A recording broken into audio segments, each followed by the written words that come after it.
Was I wrong for what I did? Honestly, after everything that happened, I still don't know. My own mother, at my wedding reception, with a smile on her face, looked me in the eye and said, "Your sister deserves the car his parents gave you, not you." Can you believe that? My own mother, on the happiest day of my life, trying to dismantle my joy piece by piece. Tell me, would you have done the same thing if your own parent uttered such a vile sentence on your wedding day? Because what happened next was a whirlwind, and a part of me, even now, wonders if I went too far. Let me take you back, way back, to before the wedding, before the proposal, even before I met Mark, my now husband. My sister, Clara, and I grew up in a household where it always felt like there was an invisible scoreboard, and I was perpetually losing. Clara was the golden child, the academic superstar, the effortlessly charming one who could do no wrong. I was just me, average grades, a bit awkward, more interested in art than textbooks. My parents, particularly my mother, never explicitly said, "Clara is better," but their actions spoke volumes. Clara's achievements were celebrated with grand dinners and expensive gifts. Mine were met with a polite nod and a suggestion on how I could do better next time. It wasn't malicious, not overtly, but it was a constant, subtle chipping away at my self-worth.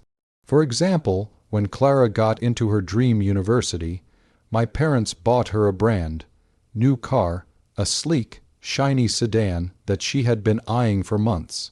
When I got into a decent but not Ivy League school, I was given a hand, me, down 20. Year, old clunker that broke down every other week. My mother justified it by saying, "Clara worked harder, she earned it. You need to learn the value of perseverance." I tried to argue, to explain that my efforts were just as valid, just directed differently, but it was like talking to a wall. This wasn't an isolated incident. It was the pattern of my entire life. Clara always got the best, and I got what was left over, accompanied by a lecture on humility or hard work. Despite all of this, Clara and I were close in our own way. We shared secrets, we laughed, we had our sisterly moments. But there was always that underlying tension, a quiet resentment festering in my heart. I loved her, truly, but I also envied her, and sometimes I hated the way my parents treated us. Clara, to her credit, never gloated. She often seemed uncomfortable with the preferential treatment, sometimes even trying to share her things with me, which my mother would then subtly discourage, reinforcing the idea that these things were hers alone, earned through her superior efforts. Fast forward to when I met Mark. He was everything I never thought I deserved. Kind, funny, incredibly supportive, and truly saw me, for who I was, not for what I achieved or didn't achieve in comparison to Clara. His family was equally wonderful. They were warm, welcoming, and treated me like their own from day one. There was no competition, no hidden scoreboard, just genuine affection. When Mark proposed, I was over the moon. It felt like a fresh start, a chance to build a life where I was valued unequivocally. Mark's parents, bless their hearts, were incredibly generous. They wanted to contribute to our new life together, and knowing I had always struggled with reliable transportation for my job as a freelance graphic designer, they decided to gift us a brand new car. It wasn't just any car. It was the exact model I had always dreamed of, practical yet stylish, perfect for hauling my equipment to client meetings. They presented it to us a few weeks before the wedding, a beautiful, unexpected surprise.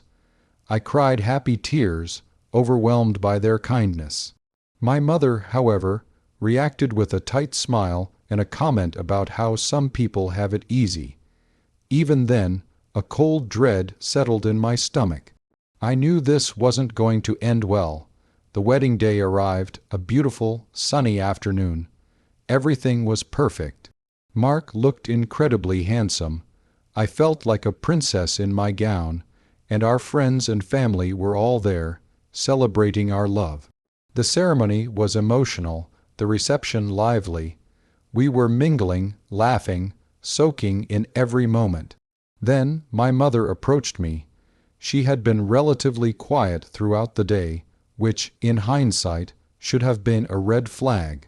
She pulled me aside, a seemingly benign smile plastered on her face, and that's when she delivered the bombshell. "Your sister deserves the car his parents gave you, not you." I froze. The words hung in the air, piercing through the joyous atmosphere. My mind raced, trying to process what she had just said. On my wedding day, in front of guests. My face must have betrayed my shock and hurt, because her smile faltered for a second, then returned, even more unsettling. "Clara has always been the more responsible one, the more accomplished," she continued, her voice low but firm, as if she was stating an undeniable truth. "She works so hard, and she's still driving that old beat-up car. You, on the other hand, always seem to fall into good things without much effort. It's not fair. Clara deserves a new car more than you do." I could feel a vein throbbing in my temple.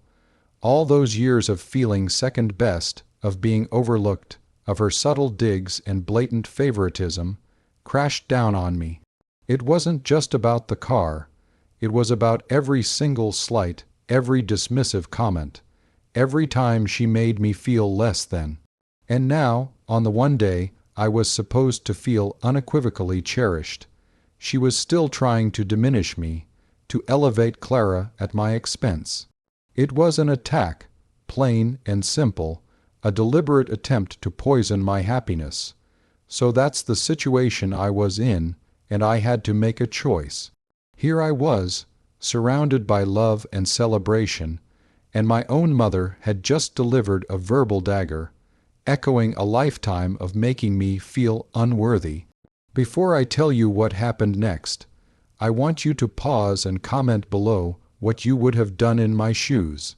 How would you have reacted to such an incredibly hurtful and inappropriate comment on your most special day?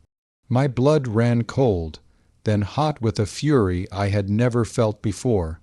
I looked at her, truly looked at her, and saw not a loving mother, but a woman so consumed by her own skewed sense of justice that she was willing to sacrifice my happiness for it. The years of resentment, the silent cries for validation, all coalesced into a single, burning need to finally, unequivocally, stand up for myself. I took a deep breath, steadying my voice, trying to keep the tremor out of it. "Mom," I began, my voice clear enough that a few nearby guests, including Mark's parents, turned to look. "Are you seriously suggesting that my husband's parents' wedding gift, given specifically to us, should be handed over to Clara because you arbitrarily decided she deserves it more?" Her smile vanished. "It's not arbitrary, it's just common sense," she hissed back, her eyes narrowing. "Clara is struggling. You have Mark, you have his family's generosity. She has nothing new. It's simply the right thing to do." That was it. "The right thing to do," I repeated, my voice rising a little. "The right thing to do is to shame your daughter on her wedding day, to try and take away a gift given out of love and replace it with your own twisted sense of fairness. Do you have any idea how hurtful you are being?" "I'm just being honest," she retorted, puffing herself up. "Someone has to be. You've always been so self-centered, thinking everything should just be handed to you." That was the final straw. I felt a surge of adrenaline, a sudden clarity. I no longer cared about the guests, about the propriety of the situation. This was years of suppressed pain finally erupting. Self-centered. I laughed, a harsh, humorless sound. "Who's been self-centered, Mom? For years, everything has revolved around Clara. Her achievements, her needs, her desires. I have constantly been an afterthought, if I was thought of at all, and now, on the one day that's supposed to be about me, about Mark and me, you still can't resist making it about her and what she deserves. By now, several people were openly staring. Mark, sensing the shift in atmosphere, had made his way over and put a hand on my arm, a silent question in his eyes. I shook my head slightly, indicating I needed to finish this. His parents, standing a little further away, looked confused and concerned. "You know what, Mom?" I continued, looking her dead in the eye, my voice trembling now, but with anger, not sadness. "You want to talk about what's deserved. What I deserve is a mother who celebrates my happiness, not tries to undermine it. What I deserve is to feel loved and supported, not constantly compared and found wanting." Then the words just spilled out, driven by years of unspoken hurt. "And as for the car, since you're so worried about Clara's transportation, let me offer a solution. Why don't you and Dad finally buy her a new car? You certainly bought her one when she went to college, remember? Oh, but wait, that was for her achievements, wasn't it? Well, here's a thought. Maybe you could buy her a car just because she's your daughter, and she deserves kindness, not just rewards for being better than me. Or perhaps," I added, a bitter edge to my voice, "you could take all the money you've saved by never truly investing in me, and put it towards her new vehicle. Because you certainly didn't spend it on my future." My mother's face was a mask of shock and disbelief. Her mouth opened and closed a few times, but no words came out. My father, who had been standing nearby and looking increasingly uncomfortable, finally stepped forward. "Honey, that's enough," he said, trying to intervene, but I wasn't done. "No, Dad, it's not enough," I said, turning to him.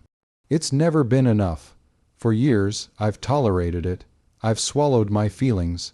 I've tried to be the good daughter who doesn't cause trouble. But not today. Not on my wedding day." I looked back at my mother.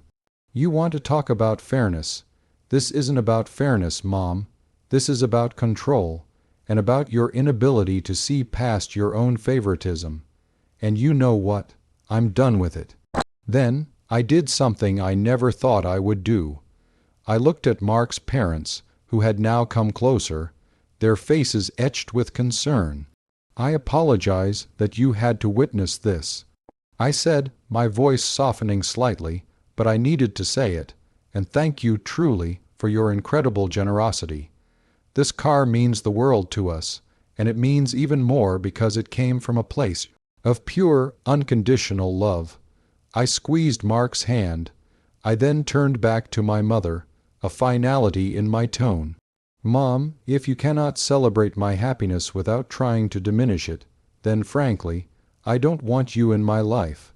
Not if this is how it's going to be, not anymore." And with that, I turned my back on her, pulling Mark with me, and walked away. The atmosphere in that part of the reception hall was thick with tension. Clara, who had been chatting with some cousins, had witnessed the end of the confrontation and looked mortified, her face pale. She tried to approach me later, but I simply couldn't talk to her yet. The raw emotion was too much. Mark was incredibly supportive, holding me close and whispering words of comfort.